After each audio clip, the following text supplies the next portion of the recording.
Днес идвате на шопинг с мен. Летните намаления все още текат, а аз нямаше как да не се възползвам от тях. Първо се отбиваме в Манго, а там си харесах тази макси рокля с макове. Манго предлагаха чудесни летни находки от естествени материи, но намалените артикули не ми допаднаха, бяха доста малко на брой и в ограничени размери.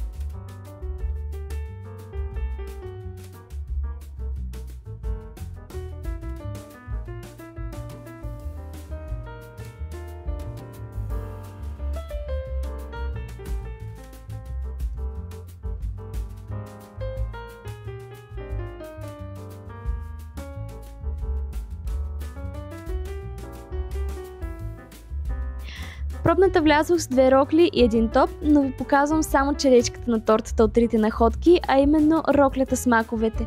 Влюбих се в нея веднага, що ме облякох.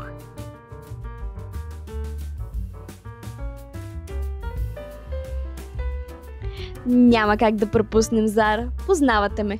Харесах 4 модела рокли в сайтите им, които за жалост не успях да намеря по магазините, нито в сайтовете, но тяхната намалена селекция беше много по-разнообразна и с повече налични размери.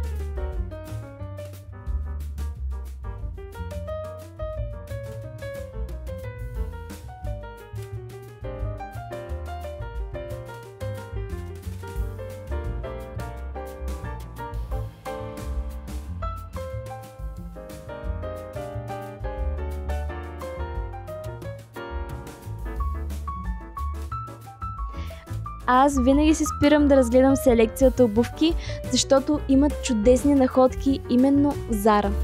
В Зара винаги е хаос покрай намаленията, но все пак, ако гледате внимателно и сте на щрек, винаги може да намерите вашата находка. Често може да е на земята или да е скрита. Към пробната отидох с много закачалки, но бяха рокли и един гащеризон. И сега ще ви ги покажа.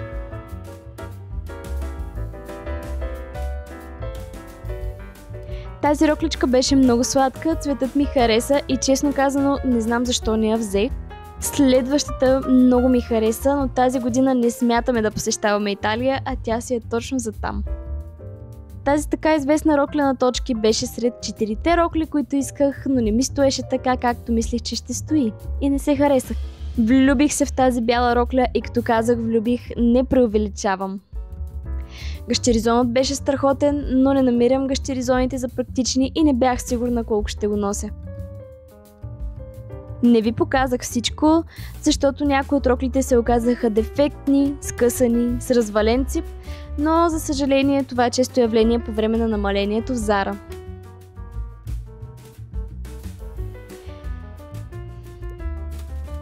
Намерих и тази рокля, която толкова много исках да пробвам и толкова много исках да имам, но се оказа, че има само в един размер и той е M.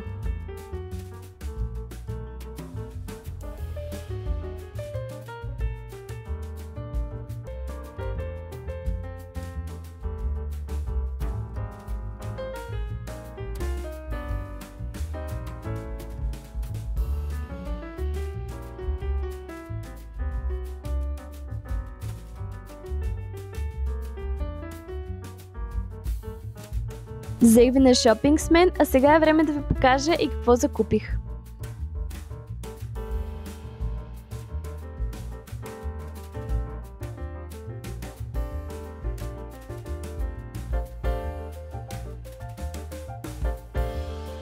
Ами може би малко се повлякох, правих си малко шопинг.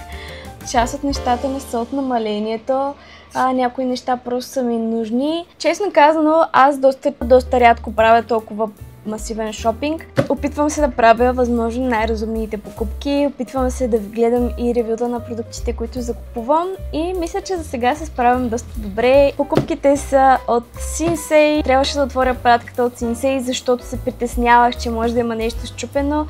Мисля, че за втори път поръчвам от тях, нямам никакви оплаквания и нещата са супер. Имам една скромна турбичка от DM, една пратка от мейкъп, една дрежка от Манго, която вече съм сигурна, че вие знаете. И ето този сет от Кико. Смятам първо да ви покажа покупките ми от DM, които са малко, но много нужни. Първото нещо, което закупих от DM е този лосьон за тяло на Skincyclopedia. Той е с златисти частички вътре и изглежда изключително красиво на кожата. Много исках лосьон, който да има златисти частички в себе си и този на Skincyclopedia много ми хареса. Разнася се много добре на кожата. Продуктът е чудесен, но ще мога да ви кажа повече мнения, когато го ползвам известно време.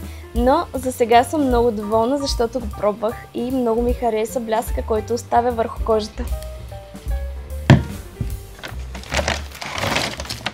Мокри кърпички, защото няма как без тях. И последната покупка от DM Hawaiian Tropic слънцезащита. Чух много добри мнения за тази слънцезащита и нямам търпение да я пробвам. Ароматът ти е превъзходен. Уха е на лято, на кокос и на ванилия. Най-любимият ми аромат за лятото. Ще ви кажа мнение, когато я ползвам. И всъщност това е от DM. Продължаваме с останалите пратки и така Манго е тук, ще ви покажа какво съм взела, въпреки че съм сигурна, че вече вие знаете какво съм взела. Взех ето тази прекрасна рокля, в която просто се влюбих. Роклята е 100% памук и напълно се заслужава. Много е лека и удобна, перфектна е за лятото и не съжалявам за тази покупка, особено че беше и подарък от приятеля ми. Но много харесвам тази рокля, вече със сигурност сте я видели във видеото, така че няма да ви я показвам повече, а директно я прибирам в торбата. Продължавам с останалите неща. От мейкъп си закупих балсам и шампуан. Реших да сменя този път марката и реших да пробвам продуктите на Redken.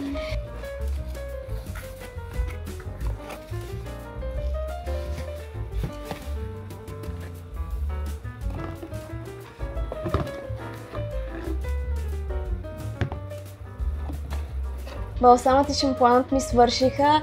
Използвах шампуанът и балсамът на Кундъл и бих казала, че са много добри, но реших след като приключа с тях да пробвам и някои от сериите на Redken, като се спрях на две серии, които реших да комбинирам. За мен това дуо е просто перфектно заедно. Много съм доволна и от двата продукта и са идеални за косата ми. Използвах ги два пъти, но все пак реших да ви ги покажа, тъй като са част от анбоксинга и в бъдеще ще мога да ви дам малко повече мнения за тях, но за сега бих казала, че дори надминават очакванията ми. Реших да пробвам продуктите на Kiko. Май само аз не бях пробвала все още Kiko. Много харесвам този гланц, изключително красив е и нежен и затова реших да взема от техният сет за устни.